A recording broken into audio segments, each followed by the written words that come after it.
आप लोग क्लिक करके डाउनलोड कर लेंगे। चलिए हम इंस्टॉल पर क्लिक करके इंस्टॉल कर लेते हैं। अब आपको इस तरीका से ओपन हो जाएगा। आप यहाँ पर एरो का आइकॉन पर क्लिक करेंगे तो यहाँ पर देखिए बताया जा रहा है कि आप लोग रिंग ऐप के माध्यम से 35,000 रुपए तक इंस्टेंट क्रेडिट ले सकते हैं। इसके अलावा आप यहाँ पर रिंग ऐप के माध्यम से 5 लाख रुपए तक पावर लोन ले सकते हैं। चलिए इसके बाद आप यहाँ पर गेट स्टार्टेड पर क्लिक करेंगे।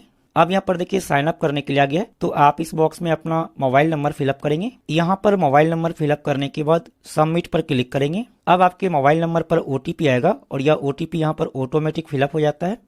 अब यहाँ पर आपको आगे का प्रोसेस होगा। अब यहाँ पर देखिए डिटेल फिलअप करने के लिए आ गया है। यहाँ पर है फर्स्ट नेम, तो आप इस बॉक्स में अपना फर्स्ट नेम फिलअप करेंगे। इसके बाद यहाँ पर है लास्ट नेम, तो आप इस बॉक्स में अपना लास्ट नेम फिलअप करेंगे। इसके बाद यहाँ पर है फादर्स नेम, तो आप इस बॉक्स में अपने पिताजी का नाम फिलअप करेंगे। इसके बाद यहाँ पर ईमेल एड्रेस, तो आप इस बॉक्स में अपना ईमेल आईडी फिलअप करेंगे। इसके बाद यहाँ पर डेट ऑफ बर्थ, तो आप इस बॉक्स में अपना डेट ऑफ बर्थ फिलअप करेंगे। डेट ऑफ बर्थ फिलअप करने के लिए यहाँ पर देखिए कैलेंडर का आइकॉन दिया गया है, आप इस पर क्लिक करेंगे और आप यहाँ से अपना डेट ऑफ बर्थ सेलेक्ट कर लेंगे। इसके बाद ओके पर क्लिक करेंगे। इसके बाद यहाँ पर जेंडर, तो आप यहाँ से जेंडर सेलेक्ट कर लेंगे। यदि आप मेल हैं तो आप यहाँ पर मेल सेलेक्ट करेंगे। यदि आप फीमेल हैं तो आप यहाँ पर फीमेल को सेलेक्ट करेंगे। चलिए हम यहाँ पर मेल सेलेक्ट कर लेते हैं। इसके बाद यहाँ पर है मैरिटल स्टेटस, यदि आपकी शादी नहीं हुई है तो आप यहाँ पर सिंगल को सेलेक्ट करेंगे, लेकिन यदि आपकी शादी हो चुकी है तो आप यहाँ पर मैरिड को सेलेक्ट करेंगे। इसके बाद आप इस बॉक्स में टिक कर लेंगे। इसके बाद प्रोसीड पर क्लिक करेंगे।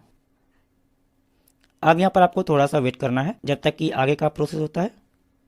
अब यहाँ पर देखिए लोन ऑफर शो कर दिया है और यहाँ पर देखिए हमें 2 लाख रुपए का लोन ऑफर किया गया है, यानी कि हम रिंग ऐप के माध्यम से 2 लाख रुपए तक लोन ले सकते हैं और यह लोन आप लोग 5 मिनट के अंदर ले सकते हैं। आप में हो सकता है कि यहाँ पर ज्यादा लोन ऑफर शो करे या फिर इससे कम लोन ऑफर शो करे, क्योंकि यह क्रेडिट स्कोर पर डिपेंड करता है। चलिए अब यहाँ पर लोन लेने के लिए आप अप्लाई नाउ पर क्लिक करेंगे।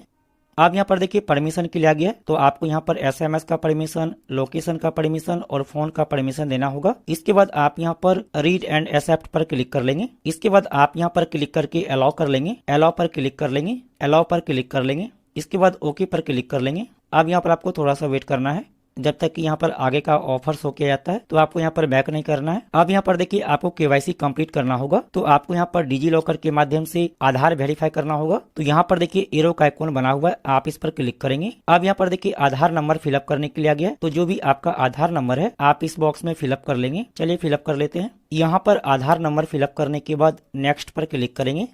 अब जो भी आपके आधार कार्ड के साथ मोबाइल नंबर लिंक है उस पर ओटीपी आया होगा, तो आप इस बॉक्स में ओटीपी को फिलअप करेंगे। चलिए ओटीपी फिलअप कर लेते हैं। यहाँ पर ओटीपी फिलअप करने के बाद सबमिट पर क्लिक करेंगे। अब यहाँ पर आपको थोड़ा सा वेट करना है। अब यहाँ पर देखिए डिजी लॉकर का लॉगिन पिन फिलअप करने के लिए आ गया है, तो जो भी आपके डिजी लॉकर का लॉगिन पिन है आप इस बॉक्स में फिलअप कर लेंगे। यदि आप डिजी लॉकर का लॉगिन पिन भूल गए हैं या फिर आपका डिजी लॉकर में अकाउंट नहीं है तो आप यहाँ पर फॉरगेट माई पिन पर क्लिक करेंगे। इसके बाद आप यहाँ पर अपना डेट ऑफ बर्थ सेलेक्ट कर लेंगे। यहाँ पर डेट ऑफ बर्थ फिलअप करने के बाद कंफर्म पर क्लिक करेंगे। अब यहाँ पर देखिए डिजी लॉकर का लॉगिन पिन बनाने के लिए आ गया है, तो जो भी आप डिजी लॉकर का लॉगिन पिन रखना चाहते हैं आप यहाँ पर 6 अक्षर का डिजी लॉकर का लॉगिन पिन सेट कर लेंगे। यहाँ पर डिजी लॉकर का लॉगिन पिन फिलअप करने के बाद डन पर क्लिक करेंगे। अब आपको इस तरीका से ओपन हो जाएगा और यहाँ पर देखिए आधार कार्ड के सामने वाले बॉक्स में टिक लगा हुआ है। इसके अलावा यहाँ पर पैन कार्ड के सामने वाले बॉक्स में टिक लगा हुआ है। इसके बाद आप यहाँ पर अलाउ पर क्लिक कर लेंगे।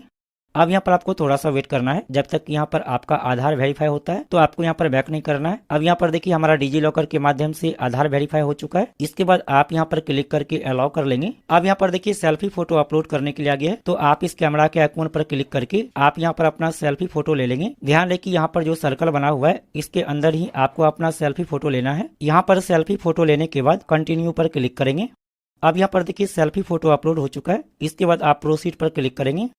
अब यहाँ पर आपको थोड़ा सा वेट करना है। अब यहाँ पर देखिए इनकम डिटेल फिलअप करने के लिए आ गया है। यहाँ पर एम्प्लॉयमेंट स्टेटस, यदि आप सैलरी पर्सन है तो आप यहाँ पर सैलरीड को सेलेक्ट करेंगे, लेकिन यदि आपका खुद का जॉब है, खुद का बिजनेस है, तो आप यहाँ पर सेल्फ एम्प्लॉयड को सेलेक्ट करेंगे। इसके बाद यहाँ पर है पर्सनल एनुअल इनकम, तो आप साल भर में कितना रुपए कमाते हैं आप यहाँ पर सेलेक्ट कर लेंगे। आप यहाँ पर अपनी मर्जी से सेलेक्ट कर लीजिए। इसके बाद यहाँ पर पर्पस ऑफ योर लोन, तो आप इस पर क्लिक करेंगे और आप यहाँ पर सेलेक्ट कर लेंगे आप लोन क्यों लेना चाहते हैं। तो यहाँ पर देखिए बहुत सारा ऑप्शन दिया हुआ है, आप इनमें से कोई भी सेलेक्ट कर सकते हैं। इसके बाद आप प्रोसीड पर क्लिक करेंगे। इसके बाद यहाँ पर रिक्वायर्ड लोन अमाउंट, तो आप यहाँ पर कितना रुपए लोन लेना चाहते हैं आप यहाँ पर फिलअप कर लेंगे। आप यहाँ पर अपनी मर्जी से कुछ भी फिलअप कर लीजिए। जैसे कि मान लीजिए आपको 2 लाख रुपए लोन चाहिए तो आप यहाँ पर 2 लाख फिलअप कर लेंगे। इसे कोई भी फर्क नहीं पड़ता है क्योंकि बाद में आपको यह ऑफर शो करता है, तो आप यहाँ पर अपने मुताबिक से लोन अमाउंट फिलअप कर लेंगे। इसके बाद आप कंटिन्यू पर क्लिक करेंगे। इसके बाद आपको यहाँ पर परमिशन देना होगा, तो आप इस बॉक्स में टिक कर लेंगे, इस बॉक्स में टिक कर लेंगे। इसके बाद कंटिन्यू पर क्लिक करेंगे। अब यहाँ पर आपको थोड़ा सा वेट करना है। अब दोस्तों यहाँ पर देखिए एड्रेस सेलेक्ट करने के लिए आ गया है, तो जो भी आपके आधार कार्ड में एड्रेस दिया गया है यहाँ पर वो एड्रेस शो करता है। यदि आप दूसरा किसी एड्रेस पर रहते हैं तो आप यहाँ पर ऐड करंट एड्रेस पर क्लिक करके आप यहाँ पर दूसरा एड्रेस को भी ऐड कर सकते हैं। चलिए हम यहाँ पर एड्रेस सेलेक्ट कर लेते हैं। इसके बाद आप इस बॉक्स में टिक कर लेंगे, इसके बाद कंटिन्यू पर क्लिक करेंगे। अब यहाँ पर आपको थोड़ा सा वेट करना है जब तक कि आगे का प्रोसेस होता है।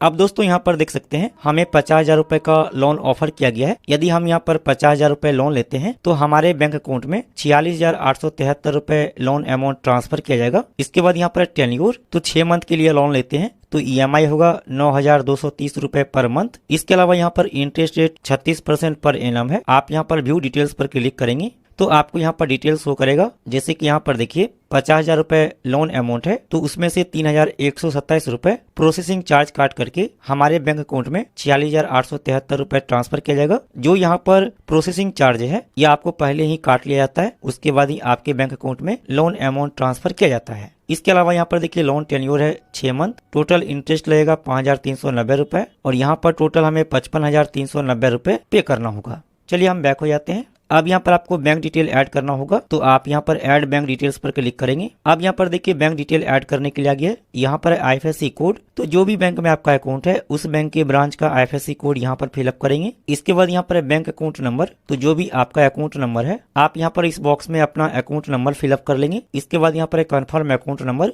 तो आप यहाँ पर अपना अकाउंट नंबर फिलअप कर लेंगे। इसके बाद यहाँ पर अकाउंट होल्डर नेम, तो जो भी आपका नाम है आप यहाँ पर फिलअप कर लेंगे। इसके बाद यहाँ पर अकाउंट टाइप, तो आप इस पर क्लिक करेंगे और आप यहाँ से सेलेक्ट कर लेंगे। यदि आपका सेविंग अकाउंट है तो आप यहाँ पर सेविंग को सेलेक्ट करेंगे, लेकिन यदि आपका करंट अकाउंट है तो आप यहाँ पर करंट को सेलेक्ट करेंगे। प्राय सभी का सेविंग अकाउंट होता है तो हम यहाँ पर सेविंग सेलेक्ट कर लेते हैं। चलिए हम यहाँ पर बैंक डिटेल ऐड कर लेते हैं जो अकाउंट में हमें यह लोन अमाउंट लेना है। यहाँ पर बैंक डिटेल ऐड करने के बाद कंटिन्यू पर क्लिक करेंगे। अब यहाँ पर कंफर्म करने के लिए आ गया है, तो आप यहाँ से अपना अकाउंट नंबर चेक कर लेंगे। चलिए इसके बाद आप कंफर्म पर क्लिक करेंगे। अब यहाँ पर आपको थोड़ा सा वेट करना है। अब यहाँ पर देखिए हमने जो बैंक अकाउंट ऐड किया है वह ऐड हो चुका है। यदि आप दूसरा बैंक अकाउंट को ऐड करना चाहते हैं तो आप यहाँ पर चेंज बैंक पर क्लिक करके आप यहाँ से अकाउंट चेंज भी कर सकते हैं। अब यहाँ पर देखिए ऑटो डेबिट सेट करने के लिए आ गया है। ऑटो डेबिट मतलब जितना भी आपका EMI है वह EMI आपके बैंक अकाउंट से ऑटोमेटिक हर एक महीने कटते रहेगा, आपको अलग से EMI पे करने की जरूरत नहीं पड़ेगी। तो ऑटो डेबिट सेट करने के लिए यहाँ पर देखिए लिखा है सेटअप ऑटो डेबिट, आप इस पर क्लिक करेंगे।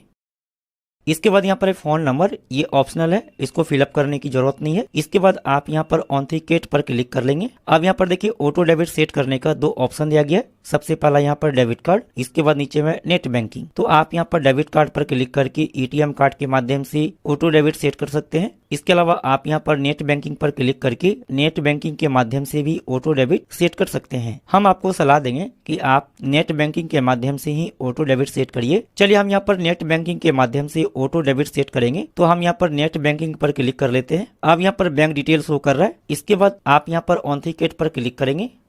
अब यहाँ पर देखिए आपको डिटेल शो करेगा। इसके बाद आप नीचे स्क्रॉल करेंगे। इसके बाद आप प्रोसीड पर क्लिक कर लेंगे।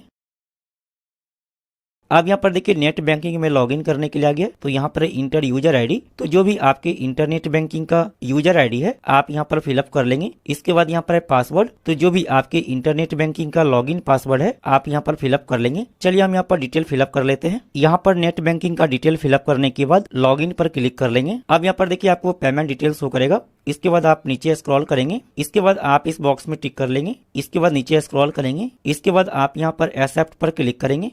अब आपके मोबाइल नंबर पर OTP आया होगा, तो आप यहाँ पर OTP को फिलअप करेंगे। यहाँ पर OTP फिलअप करने के बाद कन्फर्म पर क्लिक कर लेंगे। अब यहाँ पर देखिए हमारा ऑटो डेबिट सेट हो चुका है। अब यहाँ पर आपको थोड़ा सा वेट करना है। यहाँ पर देखिए टाइम चल रहा है, तो इस टाइम के बाद आपका यहाँ पर ऑटोमेटिक आगे का प्रोसेस होगा। अब यहाँ पर देखिए ट्रांजैक्शन स्टेटस शो कर रहा है। अब यहाँ पर देखिए आपको इस तरीका से शो करेगा। इसके बाद आप नीचे स्क्रॉल करेंगे और आप यहाँ पर प्रोसीड पर क्लिक कर लेंगे। अब यहाँ पर आपको थोड़ा सा वेट करना है। अब यहाँ पर देखिए आ गया ऑटो डेबिट सक्सेसफुल। अब आपको इस तरीका से ओपन हो जाएगा और यहाँ पर देखिए आपको फिर से लोन डिटेल शो करेगा। चलिए इसके बाद आप इस बॉक्स में टिक कर लेंगे। इसके बाद ट्रांसफर नाउ पर क्लिक करेंगे। अब आपके बैंक अकाउंट में यह लोन अमाउंट ट्रांसफर कर दिया जाएगा, तो आपको यहाँ पर थोड़ा सा वेट करना है जब तक कि आगे का प्रोसेस होता है। तो आपको यहाँ पर बैक नहीं करना है। अब दोस्तों यहाँ पर देखिए शो कर दिया है कि आपके बैंक अकाउंट में यह लोन अमाउंट ट्रांसफर कर दिया गया है। चलिए इसके बाद हम होम पर क्लिक कर लेते हैं। अब दोस्तों यहाँ पर देख सकते हैं हमारे बैंक अकाउंट में यह लोन अमाउंट ट्रांसफर कर दिया गया है और यहाँ पर देखिए शो कर रहा है पावर लोन एक्टिव। चलिए दोस्तों अब आपको हम यहाँ पर प्रूफ दिखा देते हैं कि हमारे बैंक अकाउंट में यह लोन अमाउंट ट्रांसफर किया गया है या फिर नहीं किया गया है। हमने SBI बैंक अकाउंट में यह लोन अमाउंट ट्रांसफर किया है, तो हमने यहाँ पर योनो SBI को लॉगिन कर लिया है। इसके बाद अकाउंट्स पर क्लिक करेंगे। इसके बाद यहाँ पर देखिए अकाउंट नंबर शो कर रहा है, इस पर हम क्लिक कर लेते हैं। इसके बाद यहाँ पर ट्रांजैक्शन, इस पर क्लिक करेंगे। दोस्तों यहाँ पर देख सकते हैं हमारे बैंक अकाउंट में यह लोन अमाउंट आ चुका है और यहाँ पर देखिए 46,873 रुपए लोन ट्रांसफर किया गया है और यहाँ पर देखिए लिखा है रिंग, तो हमने रिंग ऐप से लोन लिया है। तो इस तरह से आप लोग रिंग ऐप के माध्यम से आसानी से लोन ले सकते हैं। आपको लोन मिलना आपके क्रेडिट स्कोर पर डिपेंड करता है। आप हमें कमेंट करके जरूर बताइएगा कि आपको यहाँ पर कितना लोन ऑफर किया गया है। फिर मिलता अगले वीडियो में, तब तक के लिए बहुत ख्याल रखिए। Bye, take care.